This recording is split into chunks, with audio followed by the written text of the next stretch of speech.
Hello everyone and welcome back guys to a brand new video where today we're here for something a little bit different. Now, over the winter break, it hasn't been the longest of winter breaks in the world, but I've been trying to think of some new and exciting things I want to do with the channel over the course of 2021, and one of the best ideas I could come up with was bringing back, for those of you guys that remember, the Red Bull Co-op Career Mode, the absolute banger of a series we did on the F1 2020 game. I thought what better than to bring Jamie183 back from that and actually today discuss some real-life Formula 1 predictions ready for the 2021 season. Obviously, depending on how well this goes and obviously how much you guys like it, we might try and make some more real-life F1 videos over the course of the championship. But yeah, obviously, for those of you that aren't aware, Jamie, introduce yourself for us, my guy.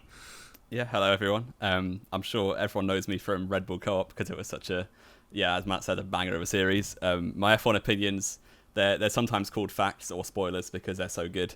So I'm looking forward to the season, and I'm looking forward to spoiling all of the results for you. So keep on watching. Yeah, Jamie has actually completely finished editing Drive to Survive Season 4. He is the guy that obviously puts in all the fake storylines and things like that for you. So, if you've got any issues with that, I'll make sure I leave his Twitter handle down in the description below. We'll be honest, we're really not sure what's going to happen with this. We're just going to have a bit of fun with it and see what happens. And obviously, if you guys do go on to enjoy it, make sure you leave a like and get yourself subscribed. Like I said, Jamie's socials will be down in the description below, so make sure you go follow him as well. And obviously, if there's anything from the Formula 1 world that you guys would want to see us talk about for whatever reason, make sure you leave them down in the comments below. But today, though, we're going to start out, it is technically now race week by the time this podcast is hopefully going live. So, it's finally back. It's been a few months. We're back at Bahrain again. I know I saw something on Twitter a couple of days ago, Jamie, someone saying they've had less time, since the last time they were in a pub, they've watched 3 Bahrain Grand Prix, which is kind of crazy, isn't it? It's a bit ridiculous, but that's where we're at. I think. Are you happy Formula 1's returning? Oh, absolutely. I really like Bahrain as well. I think it should be a very exciting opener. It's usually a good race, regardless. So hopefully it's better than Australia usually is, and it'll be a good race. Fair enough. I think everyone's excited for Formula 1 to once again be returning. It's always a bit weird coming from the winter break, but it was even weirder, obviously, with how up and down last season was as well. But today, though, like we said, jumping into our predictions, it's pretty simple. We're just going to go down. We're not going to do Drivers' Championship because we kind of both agreed with both of us it was going to be a bit complicated trying to do everything like that, where we've got one of us predicting someone to be P9 and then P14. So we're just going to do the Teams' Championships, and then also we're going to discuss who we think at the driver rivalries, obviously within the inner team battle, who is going to come out on top. So let's kick this off then. Jamie, who are you saying is going to come out on top? First place, rather surprisingly, I've gone for Mercedes-Benz. Oh, a gamble. I just think they're so good. It's impossible to predict anyone's going to beat them over the course of a season. So I think it makes sense to go with them. And they've won the last, 7 now? Or it must be 7 in a row. So I have no qualms with them making it 8. So that's what I've gone for.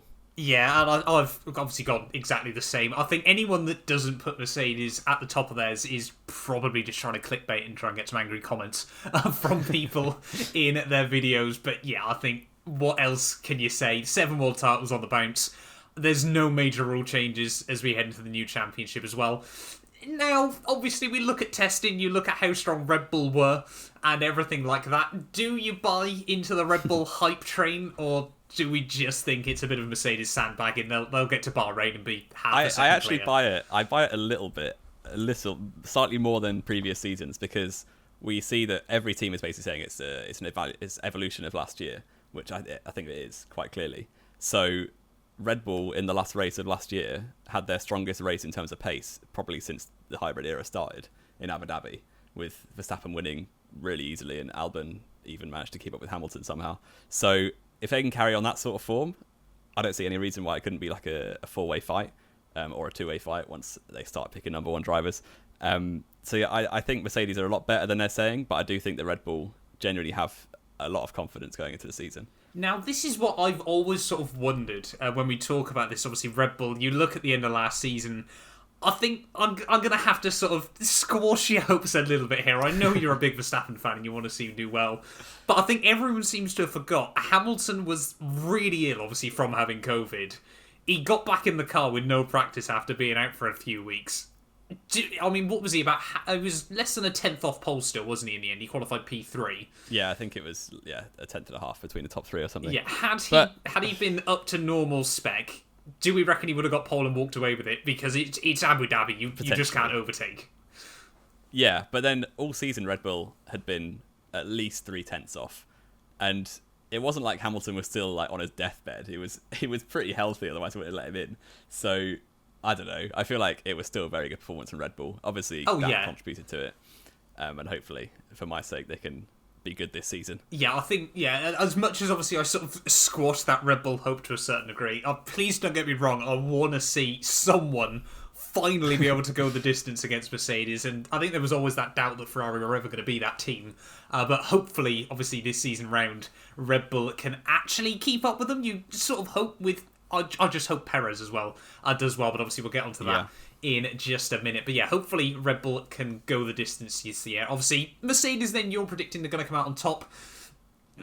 Are we both saying Hamilton's going to win in that driver rivalry? Oh yeah, 100%. There's no doubt in my mind. There's no real questions about that. Are we expecting Valtteri Bottas 14.0 to return?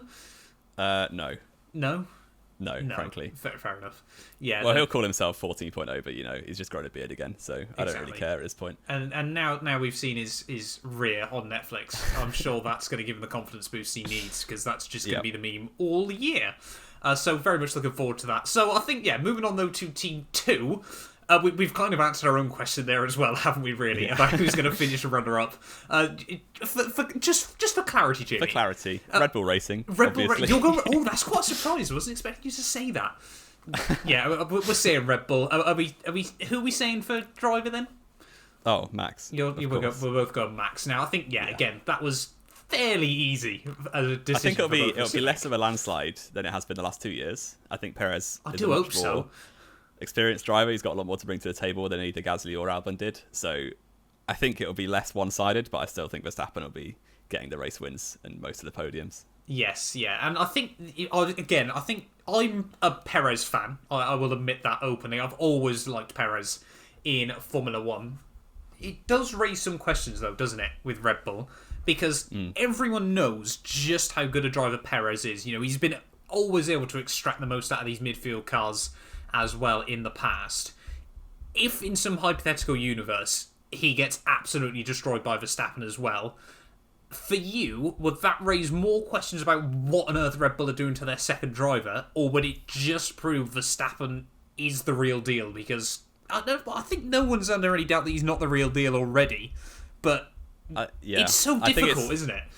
It is. I think it would do a bit of both, really. Like, I'm a Gasly fan as well, and I'm under the impression that he's a very good driver. We've seen that he was able to win a race in AlphaTauri and do very well throughout the whole season. Like, it's clear that he doesn't just go into a Red Bull and become like a wet flannel. He's still a good driver. It'll be interesting to see, because Perez obviously is definitely proven. You could argue that Gasly and Albon went a bit too soon for them. I think if Perez really struggles as much as those two have, it does raise a lot of questions. It's like, have Red Bull just been designing the most unstable Max Verstappen driving style car that no one else can handle at all? They just want another Max to drive the second one as well. So, yeah, it'll be very interesting to see. I do think Perez will be a solid, capable pair of hands to control that car and get the most out of it. Yeah, I really do hope, again, obviously, this, because it does feel like one of those things, isn't it, where Perez has been given this lifeline with Red Bull, and if Max just rips him to pieces, it's the end of Perez's career. No, he's already said he's got plans in place, doesn't he, for 2021, obviously, if Red Bull doesn't work out. But you can't help but, I just hope, this doesn't completely take away or make everyone doubt Perez's ability if Max Verstappen does completely run rings around him. But again, obviously, gap-wise, I think, obviously, say, for example, if you average it out and Albon was 6/10 off Verstappen a week, I would be inclined to put Perez at 2/10 behind. Would that be about where you'd I'd put go him? 3 or 4. I do think Verstappen's very, very good. Yes, I don't think anyone's trying to doubt that Verstappen's a world-class driver. Let's say, on the other hand, then, quite comfortably, as a bit of an alternative, what if Perez beats Verstappen? Then what do we think? I just don't even want to waste my brain power on thinking that's going to happen, because I'm so convinced that Verstappen's like quite comfortably the second best on the grid, maybe the best. it's Hamilton and Verstappen for me are clear of everyone else. If Perez beats Verstappen, I don't even know. It would be so shocking. I think it would completely we've been sleeping on Perez for 10 years. The idea of Formula 1, wouldn't it? Or the whole idea of Red Bull. Right, let's talk about that then. This is where things might get a little bit spicy then. The tricky midfield. We were talking about this, obviously, pre-recording, and predicting anywhere from 3rd to, 7th or 8th, debatably? Yeah. It's so difficult to do, isn't it? But, Jamie, who are you putting in at P3 then? I've gone with McLaren. Oh. Who have you gone for, out of curiosity? I've gone Ferrari. Oh, interesting. You're going back to the old days. Well, not quite the old days, but yeah, no. I've gone Ferrari for this one. Why have you gone McLaren then? I just think that even on tracks where engine power didn't matter last year, McLaren was still better than Ferrari. And this, obviously, I do think Ferrari will improve a lot, and I think that they'll get back to sort of closer to their best of 2019 and before that. But with McLaren getting a Mercedes power unit, getting Ricciardo, who's a world-class driver, I just think they've got a bit too much. And the car wasn't exactly bad last year, so I think if they keep on the same trajectory, and they're a very well-run team, they can get the most out of any weekend, I think. So I think McLaren have got real high at the minute. They finished, 3rd last season in the championship. I think Ricciardo's better than Sainz, so I think that's going to be a step up for them as well. So I think 3rd place will definitely be a reasonable target, and obviously Mercedes power units are only going to help as well. Right, yeah, so obviously, again, this is where obviously it gets a little bit more complicated, where we've started to change our order in comparison to each other. Now, why have you put Ferrari in 3rd, Matt? I've put Ferrari in 3rd, more because I reckon McLaren are going to struggle this year a bit more. They got those 2 podiums at the start of last year, didn't they? And then, they got a podium at Austria and then a podium at Spain. Not at Spain, sorry, Monza even, I meant to say. And from then on, you had all that discussion at Abu Dhabi, didn't you, about Lando Norris somehow getting a world overlapping where he was like a quarter of a second off pole in the end. But there wasn't a lot said about McLaren throughout a lot of the championship. They were sort of consistently there or thereabouts, but apart from those 2 results, they didn't have any sort of major breakthrough weekends, with the exception of maybe like the first 8 laps of Portugal. Yeah. It was just a bit quiet. And I think Ferrari as well, there's sort of been this rumbling, hasn't there, over the winter break, talking about maybe they had to run a lot less engine power than they would have been able to anyway. Perhaps this was part of this deal that we're never going to know truly about. Yeah. So perhaps I'm buying into a conspiracy theory. It was something I saw, I think it was from Mika Salo. I was the only one talking about it that seemed like any sort of potentially justifiable result. But again, who really knows at the end of the day. So I really do think we're going to see a resurgence from Ferrari this year. Leclerc, again, we saw him absolutely ring that thing around pretty much week in, week out, didn't we? And I think Carlos Sainz as well is hopefully going to be a man that can... he's always been able to adapt to new machinery quite well anyway. He's, been at 4 or 5 different teams in 7 years of Formula 1. It's kind of insane when you think about just how much he's moved around the grid in such a short space of time. But I think he'll come in and maybe rustle Leclerc's feathers. I don't think he'll beat him. I have put Leclerc as the man that's going to win in that driver rivalry. I take it, if you put Ricciardo in as going to be top of the McLaren? Yes, I put Ricciardo to come in and beat Lando fairly comfortably. I do rate Lando, and he's very young, but I think Ricciardo is that step above, and Sainz has dealt with Lando quite comfortably over the last 2 years. So Ricciardo should do as well, I think. Yeah, so who have you put then at P4?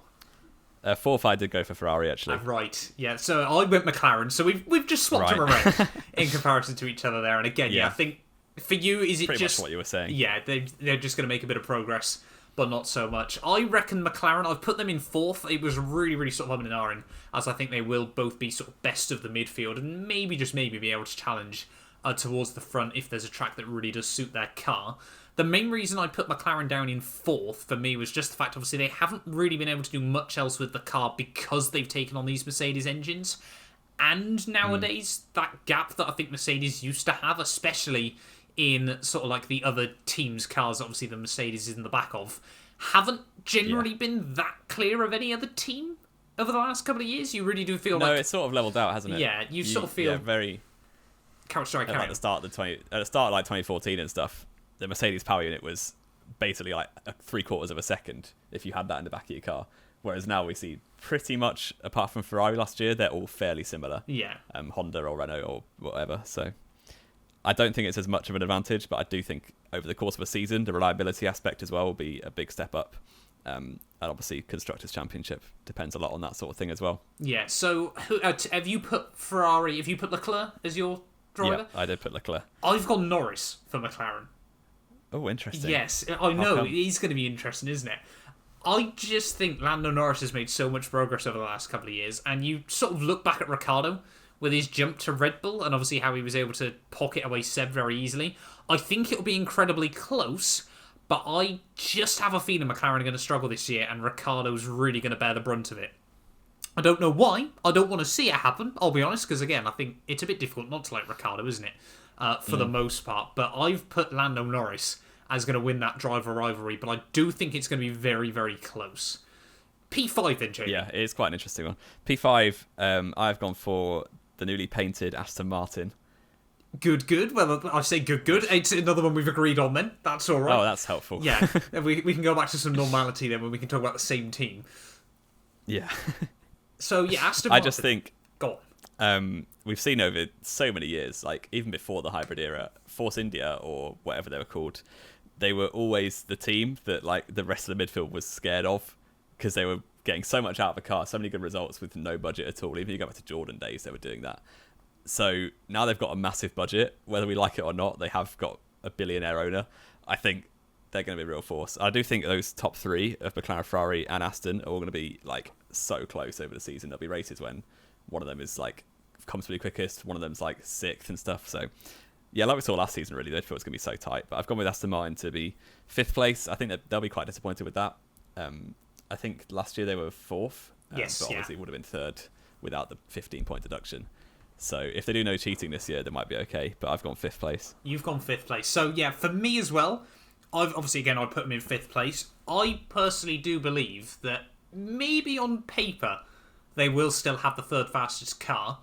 I just wonder how well Stroll and Vettel are going to be able to do against obviously drivers that are arguably hungrier and arguably better wheel-to-wheel racers. Stroll still struggles with it. Yeah, I've got to be very careful with what I'm saying here. I'm well aware of that. But I think... I will not be careful what I'm saying. I think that their driver lineup is one of the weakest on the grid. Like, probably bottom three. Oh, maybe bottom four. Jamie. I'm not going to go into the whole list. He's gone there. But in terms of current ability right now and performance last season, Stroll and Vettel had very poor years compared to both their respective teammates.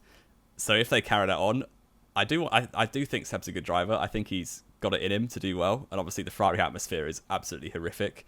So I think it will be a new lease of life for him. But if he carries on the form he showed last season and a half, I think he'll really struggle against Stroll. Yeah, it's so difficult, isn't it? Because again, you look at both of them, and I've always just sort of, Stroll had a couple. I mean, last year I'd say was Stroll's best season in Formula One. Yeah, you can't take that away from him. He had obviously that podium at Monza. He had obviously the pole position at Turkey as well. I think there were a couple podium at Sakir as well. Yes, he did, didn't he? Of course. I completely forgot about that. Obviously, everyone was so taken back by Perez's win. I think everyone forgot how well Ocon and Stroll did as well in that Grand Prix. But again, it's one of those things, isn't it, where you think when those two drivers are absolutely on it, they've probably got, the fourth or fifth best driver lineup? But how often are they both on it, week in, week out? Very, very rarely. And I think Stroll did get unlucky last year. I think there were 7 races in a row where he didn't score a point, which in the third fastest car was very bad. But a lot of that was luck, and he had COVID, I think, for one of them as well. Yes, so it will be very interesting to see this. I think this lineup's one of the ones I'm most excited for, just to see what happens, really. I don't actually care that much about either driver. No. But I think in terms of interest, it will be quite interesting to see how it plays out. Yes. So who are you saying then as who's going to come out on top? I have gone Sebastian Vettel. You've gone Vettel.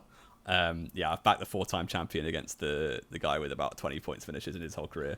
I've gone Stroll, and now you've said that, I feel bad for going Stroll. But I just think, he's settled into that team. Seb, again, is one of those, I think, I really just wonder whether we're going to get some hypothetical storyline here where, obviously, he comes in, he isn't as well supported as, obviously, the team owner's son. And we've seen it in the past for Seb, when he's not getting all the support, when obviously he's got a young sort of upstart, he struggles. We've seen it with Daniel Ricciardo when he got into Red Bull, And even then, Seb still had a lot of support, but just couldn't utilise it and then struggled. We saw it at Ferrari when Charles Leclerc came in. Are we going to see it now with Seb at Aston Martin, or are we finally going to see old school Sebastian back? That is there's potential for it, I think. Yeah. There's potential for both of those things to happen, but I just think they're giving Seb so much money, and they've sacked Perez and given him so much money to get Vettel in, that they're going to give him a lot of support, definitely. Oh, you do hope so. You really do. Because, again, neither of us are Sebastian Vettel fans. I think we can both admit that at the end of the day. But as sort of more of a neutral, you want to see him... Like with any driver, you want to see him performing at a level you know they can. I watched a couple of days ago, actually, to completely go off topic, a little montage of obviously Seb winning 9 in a row. And you look back at that driver and think, where's he gone? Where is he? What happened? Yeah.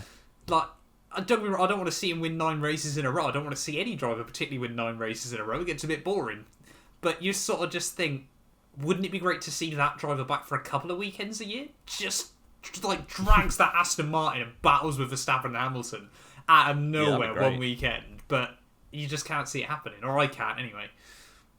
No, I've gone with Vettel to beat Stroll, but I do think they'll be battling midfield again rather than being in the top 3. Yes, yeah. Yeah, no, I think they might have a car on paper that's as quick as McLaren and Ferrari, but I just don't think... again, so if you look at Sainz, Leclerc, Norris and Ricciardo are all really, really good wheel-to-wheel racers. Stroll and Seb have generally, over the last few years, struggled a bit more with that sort of thing. Anyway, team number 6 then, Jamie. Who are you putting in? I've gone with AlphaTauri, actually. I've also gone with AlphaTauri. Oh, really? Yes, I have. Yeah, we didn't know each other's lists before this. No, so there's a lot of surprise. I thought you would have gone someone else, but we got onto that. I think their testing was actually really good. Yes, yeah. Obviously, we can't read too much into it, but they showed really good pace, and I think Gasly and Tsunoda is a pretty good lineup. I rate Gasly quite highly, and I think Tsunoda was very good in F2 and F3 as well the year before. So his 3rd promotion in 3 years? Yeah. So he's going to hit the ground running. He's got to, otherwise Helmut Marko will be down his throat within a week. So I think he'll do well, and I think Gasly will do well as well. So hopefully a good season for them. Yes, yeah. I think obviously it's a bit difficult to buy too much into the pre-season testing hype because Bahrain and AlphaTauri are like a combo you'd never think about, but they've often gone quite well together in recent years. Obviously, you had Gasly getting that 4th place way back, when was it, 2018? Back in Toro Rosso, 2018, yeah. It's sort of a weird combo that you wouldn't really think about, but then on paper it sort of just works out quite well. So I think they might be strong early on this season, but again, they don't have the same sort of budget as a lot of the other teams around them. You've obviously got Yuki Tsunoda, who I do think will get up to a close enough pace to Gasly to warrant his seat. But I think obviously Gasly's coming in with all this experience now. I'm sure still a lot of confidence from that win at Monza last year. I think it would be unwise to predict Tsunoda just to instantly be on the same pace. If he was, fair play to him. I reckon they've got their number 2 driver. Exactly, yeah. Perez get him out. Exactly. If Yuki Tsunoda can instantly match him, he'll get them bumped up to Red Bull and be dropped by the end of 2022. But yeah, I think hopefully it's going to be a bit of a year. AlphaTauri sort of, apart from that win at Monza, they were just never quite there with the rest of the midfield. A lot of Grand Prix, were they? Yeah, it was just picking up scraps really, because you got obviously the top 4 is usually set, and then the next 3 teams took up the rest of the points. So it's pretty much Gasly and Kvyat having to pick up scraps when people made mistakes or crashed out. Yeah. So there was never that many big points other than the obvious Italy win. You had Italy win, and then what's it? Kvyat coming P4 at Imola. Yeah, but apart from that, there weren't too many highs to write home about last year for AlphaTauri. But hopefully, 2021 can be a year of good, solid progress for them as well. Again, they're sort of a team that I know obviously you're a big fan of AlphaTauri because of Pierre Gasly. Yeah. They're always a team that I'm sort of not really too worried either way, because it's, again, not a team that's going to be financially in any strain. It's always weird when you think about the concept of every team on the grid is there trying to win races, apart from AlphaTauri. Yeah, they're just there as a school for young Red Bull drivers. It's really weird when you sort of think about it. You think, well, AlphaTauri can't be too successful, otherwise a Red Bull gets screwed. So it's always a bit weird. But yeah, anyway, team number 7 then. Who are we going with? Who have you backed out of Gasly? Oh, sorry, I've got Gasly. Oh, yeah, same. Yeah. I thought it's fairly obvious, really. Yeah, I think Tsunoda will be close. Perhaps second half of the season, Tsunoda might get the better of him. Maybe maybe. If he gets a good run. For Gasly's own sake, he's got to beat Tsunoda this year. If he doesn't, it's a very bad situation. Yeah, that would not. The Gasly storyline is a roller coaster, isn't it, in the world of Formula 1? Yeah. And I don't think it can handle another huge drop if Tsunoda just runs rings around him. But yeah, I think Gasly's going to be comfortable. Team 7? Team 7. I've gone with Alpine or Yes. Renault. I think those 4 teams of 3rd down to 7th are all going to be stupidly close. Wait, is that 4? 5. That's 5 teams, 5. actually. Good that I can count well there. But yeah, any of those could be in any order, really, and you could probably justify it. So I think Alpine in 7th is very harsh, but if you look at where they were in 2018 compared to where they are now, they've just been making slight backwards progress each year. And I do think that they've made their driver lineup weaker, even though Alonso was good 5 years ago. He maybe doesn't quite have it anymore. I'm probably going to get killed for that. But yeah, I don't rate Ocon that highly. Alonso, I think, is worse than Ricciardo right now. Obviously, in his prime, he was unbelievable, but his prime was 15 years ago. So, yeah. I think Alpine, they'll still have a good car. They'll still have good results. But I think end of the season, you're looking quite far down that midfield. Yeah, again, I think Alpine as well, you sort of had this whole... I mean, they got a couple of podiums last year. And I think, again, a lot of people forgot about how well Ocon did at Sakir, obviously, because everyone was still just completely taken aback by Perez's win. But it just felt, again, like you said, they're just going a bit backwards, and I think that Cyril Irritable, obviously, he's left the team now, hasn't he? Yeah, he's gone, He's gone as well. Obviously, Ricciardo's gone as well. I think they're probably looking as more of a financial and marketing opportunity. I feel like it's going to be one of those things where we find out after, say, round 5 that they're completely focused on 2022, and this year's just going to be a bit of a struggle for them. Now, who's your driver pick then at Alpine?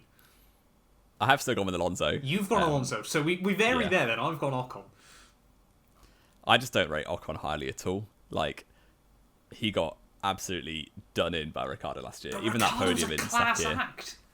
He is, and I do say think that, and I put Norris ahead of Ricciardo. Yeah, how highly do you rate Lando? No, I think Ocon, the podium was probably one of the luckiest podiums I've ever seen. Because he was one of like 2 drivers to do a one-stop. Sainz, Norris, Bottas, Russell, everyone deserved that podium more than him. So I don't rate Ocon at all. I think Alonso still will have something. It was sort of like when Schumacher came back in 2010. Obviously, he got absolutely done by Rosberg, but Rosberg back then was very good. So I think it's sort of similar. Maybe he shouldn't have come back, but he's only, 39? Alonso? Which obviously is quite old. Wait, is he? No, he's in his 40s, isn't he? Let me have a look. Oh, really? I think so. Let's have a quick research into the age of Fernando Alonso. He is... No, he's 39. He'll be 40 in July. Okay. Well, so Kimi's still got it. Kimi Raikkonen is 42. Well, Kimi's up against Giovinazzi. Let's be fair. Yeah, that's a much easier teammate. I was going to say, Kimi can do it with his eyes closed and still probably beat Giovinazzi. Actually, I can't say that with my predictions. Oh, God, I've really done myself. Let's get on to that in a minute. But yeah, I've backed Alonso. I think he's dealt with Van Dorn really easily back in 18, so he might still have it. Yeah, I've gone with Ocon for this one. I just think that Alonso's going to come back, expect this miracle. Renault are going to qualify 13th and 14th at Bahrain. Alonso's then going to hate it for the rest of the year. Probably be out of the seat by the end of 2021. And then Ocon's just going to make Renault horrifically toxic as well. Exactly, yeah. That's just what Alonso does. He lives toxicity. And I mean, I'm all for it as long as he's not ruining a driver that I like. But yeah, I just think he's going to struggle and hate it very quickly. Right, team number 8 then. Who are we going with? I've got Alfa Romeo. I've also got Alfa Romeo. They'll make a bit of progress. Yeah. Last year we saw the bottom 3 cut apart quite considerably. We had the top 7 or top 6, then Ferrari, and then the rest last year. Whereas now I think Alfa Romeo will make a bit of progress. I don't think their car was as bad as it was made out to be. It's just the Ferrari engine was terrible last year. Yes, so yeah. If that improves, I think the car will be able to go a bit quicker as well. Quite obviously, that's quite a basic statement to say. Yeah. Yeah. No, I was going to go along with the same sort of thing. Of obviously we've already heard. My whole thing for Alfa Romeo was the fact that they're going up against Williams and Haas still behind them, and I think Alfa Romeo have definitely got the fastest car there anywhere. And I think if all these rumours about the Ferrari engine are true, I think they're just going to be comfortably quicker than Williams and Haas. Obviously, Williams are still in that rebuilding stage. Haas have already accepted their focus is 2022. So I've gone out. Don't get me wrong, I don't think they're going to be challenging Alpine week in, week out or anything like that. But I just think they're going to be in a bit of a weird no man's land where they finish like, what, 15th, 16th and 7th, no, 15th and 16th? Sort of like every week. And just sort of be there or thereabouts. Last season they only got 8 points last season. Yeah. Alfa Romeo. So I think they'll get a few more than that. I think they'll get easily into double figures. Oh, do you know? Obviously more races this year. I think they'll be sort of what Alpha Tauri were last year, where it's like they'll pick up points when stuff goes wrong. Yes, yeah. Maybe not win a race though. Yeah, I can't see Kimi Räikkönen winning another Grand Prix. I can't see Giovinazzi winning a Grand Prix either. No. Although again, saying that, I've put Giovinazzi as my driver that's going to win in that rivalry. Yeah. I'm not sure about that one. Yeah, again, talking about it now, I'm not so sure. I just feel like we're going to get one of those weird ones where Giovinazzi just bangs out like a really good result out of nowhere, and like it completely saves his career.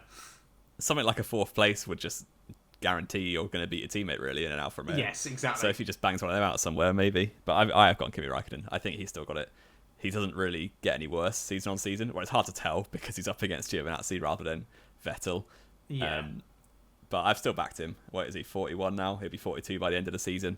Which is just insane when you think about it, isn't it? Yeah. I think, what we might find with Kimi this year is he's going to announce his retirement and then just take his paycheck and not really worry about what he's doing. I mean, I reckon he's got another year in him.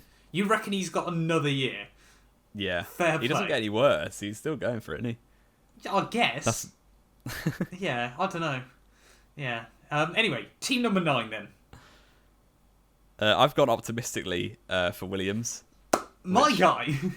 I think that would be the highest they finished in since 2017? No, 2018, I think, didn't they? Who did they beat in 18? 2018, they still had a semi-respectable car at the start of the year, didn't they? Because Stroll got that podium. Or was that 2017? That was 17. That was 17. 18 was Sirotkin and... Oh, yeah. They scored points, though, didn't they? Yeah, they got 5 points or something. Sirotkin got a point. Stroll got 6 points. I think they did come last. Did they come last? Did they come last? I can't think if it was worse than them. No, Force India, technically. That doesn't really count, does it? They stopped halfway through and got all the points taken off them. I didn't realise. Obviously, I forgot. I knew they scored points. Toro Rosso were 9th on 33. Williams were last on 7. Oh, I completely forgot about that. It was a very open season that season. Yeah. But anyway, on to this season coming up. Yeah. Look at it. I'm a little bit more optimistic. Obviously, Russell is yet to score a valid point when he's not driving a Merc. But I think he'll break that duck this season. Yeah. I really do hope so. He's got to, really. If he goes, 3 years in a Williams without a point, that would be pretty tragic. Yeah. So, yeah, I do think Russell will bag some. And it's a bit of a, you want to put one of them out of the misery, really, this bottom 2 fighting. But I think Williams have been slightly on upward trajectory the last few years. So if they keep that up, Latifi's getting better. He was a rookie last year. We forget that, even though he's 24. Russell's obviously getting better as well. Yeah, Latifi's one of those people as well that you barely get reminded is actually in Formula 1, isn't he? It's like when someone says to you, oh my god, yeah, Latifi drives a Formula 1 car week in, week out. I completely forgot he exists. But yeah, no, I think, again, I think we're both in agreement here, aren't we, that Haas and Williams are going to be at the rear of the field. And Williams have got a future world champion, in my eyes, who's not a rookie. As well. Right, okay. Yeah, I mean, they've got a future world champion in George Russell still in the team. Neither of their drivers are rookies. Haas's are. I think Russell's obviously going to, again, wipe the floor with Latifi most weeks I think so, as well. Especially in qualifying. Yes. Actually, to be fair to Latifi, in the races, he wasn't that bad last year. No, he did get a few decent races, didn't he? He got 3 11th places. Yeah. And Russell only got 1. Yeah. Well, this is the thing, isn't it? Obviously, Latifi would have out-finished Russell overall in the championship had he not got that one drive. Yeah, until Russell went in the Merc, yeah. Yeah, which I think people forget about. But again, we're talking lucky 11th. I mean, he got one of those 11ths, didn't he, by being the last car to finish at Austria. Yeah, it was Austria, Monza and Mugello, where he was Imola, I think, the last one actually. Yes, yeah. Where there were about 13 cars finishing. Yeah, it's all a little bit up and down still at Williams. I just hope we see them back fighting for points. I want to believe that every team this year can fight for points, but I think Williams and Haas are certainly going to be picking up the scrappiest of scraps. Yes. If any at all, unfortunately. Right, there we go then. It does now mean that Haas is going to be our last team for both of us. Yeah. I think Haas have really sort of sold it quite clearly this year. It's not their year. And you think... Yeah, they've given up before it even started, which is sooner than the last few years for them, which is a bit of a shame. Winner's mentality. It's normally after the wheels fall off at Australia, but there's no Australian Grand Prix early on. They've had to do it beforehand, which is a bit weird, but fair enough. I just don't know where they're going to get results from. Yeah, it's just literally, it feels like this is just going to be a testing season for them. And, I mean, if they fail 2022 regs, I think that's Haas down and out, unfortunately, as well. Yeah, you don't see the backing lasting that much longer. I can't see Gene Haas thinking, I'm willing to give away another year, but much more than that. If it doesn't work in 2022, we're screwed, unfortunately. But who are you putting then as your driver to win in the rivalry? Out of the Haas drivers? Yes. I've actually gone for Nikita Mazepin. I hate doing it, but I've gone Mazepin as well. And it's for the wrong reasons and everything. I don't think it's for the wrong... potentially it is. I think, as much as I disagree and dislike everything he does off track, I think, and even on track sometimes with his aggressive defending and driving generally, I think he's a very quick driver. You wouldn't become an F1 driver if you just had the money. Like, rich kids exist all over the world, but only a few get to F1. So he's still a good driver. I think he's very adaptable. You see he drove so many different cars through F2. I think he drove for like 3 different teams. Wow, with all the variation in the F2 homologation. Oh yeah, I know, but it's still different setups and everything, different situations. I think Mick takes a lot of time to get used to a new series. We saw his first F2 season was a bit disappointing, and even his second F2 season took a while to get going. I think Mazepin is a more adaptable, and in a championship like this, you've got to be aggressive. You've got to take opportunities when they come. And I think Mazepin has a little bit more about him in terms of aggressive driving. I rate Mick okay. I don't rate him as highly as other people because he's just called Mick Schumacher. People think he's going to win 7 titles, which I don't think will happen. But he's still a good driver. He won the F2 championship, although it was quite a weak field, I do think. But I do think Mazepin is a little bit extra about him when it comes to F1. Yeah, it's a bit weird, isn't it? Like when you said about the F2 being such a weak field, I think it was not obviously the strongest field we've seen in Formula 2, but I think it was a very young field as well. Yeah, this is what it was, wasn't it? It wasn't a weak field in particular. It was just an inexperienced field. And obviously I think that's why, for the likes of Schumacher and stuff, obviously they were able to do so well so quickly, was obviously the fact that a lot of rookies were there that were quick some weeks as well. And I think, again, like you said, it's that horrible thing, isn't it, of you just know with how much hate there's been around Nikita Mazepin and how much hype there's been for Schumacher, you just know there's going to be some ridiculous thing where Mazepin gets like a P9 in one scrappy Grand Prix with like 11 finishes and he ends up finishing above Mick because of it. And everyone's going to hate it and you think fair play. And yeah, it's just going to be one of those things, isn't it, unfortunately, where I think Schumacher is the better driver. I think in the long term, I think Schumacher is the better driver. But you just think F1's a brutal sport sometimes, and it does sometimes favour the people you really don't want it to as well, which is very, very frustrating as well at times. But yeah, that's a bit worrying that we've both gone with the same negative mentality about it as well there. And I'm sure I would have thought a lot of people have clicked off because we've mentioned Mazepin's name in this should have video. censored it, put a bleep over it. Exactly. But there we go then. Our predictions ready for the new F1 2021 season. Jamie, give me one wild prediction to finish us off. It's a bit... I haven't given you a chance to think about this up to now, but... You haven't, actually. No. 5 teams win races. 5 teams win races. Yes. We didn't actually say who's going to win a title either, but obviously Matt thinks Hamilton. Yes. And I think Verstappen. You think... Oh, dearie me. This is going to be a whole new podcast in itself now, isn't it? So you reckon that 5 teams win a race. 5 teams win a race. I'm not going to say who, but I think 5 teams win a race. You're saying 5. What's your wild prediction? My wild prediction: Perez wins a race. Not particularly wild, but wild enough. No. it's as wild as I'm willing to go. Because you've just said Verstappen's going to win the world championship as well. But yeah, I think we've gone on long enough. I mean, we didn't have quite a time frame in mind for this, but I think we can both safely agree it's probably gone on a bit longer than we had originally had in mind. But hopefully you guys have enjoyed nonetheless. Like we said, we're really not sure what's going to happen with this. We just like talking about Formula 1 for apparently 45 minutes in one go. But yeah, thank you all so much for watching this video nonetheless. Like I said, I'll make sure I leave Jamie's socials down in the description below, obviously, if you want to go check him out as well. He uploads a lot of active Formula 1 content on his channel. He's a very, very active YouTuber as well. But yeah, let us know your season predictions down in the comments below, and hopefully we will be back. Maybe we'll do something before Bahrain. We'll definitely be doing something after the Bahrain Grand Prix as well. So yeah, obviously make sure you're back here for that in the near future. But yeah, thank you all, like I said, so much for watching, and we will be back very, very soon with more Formula 1.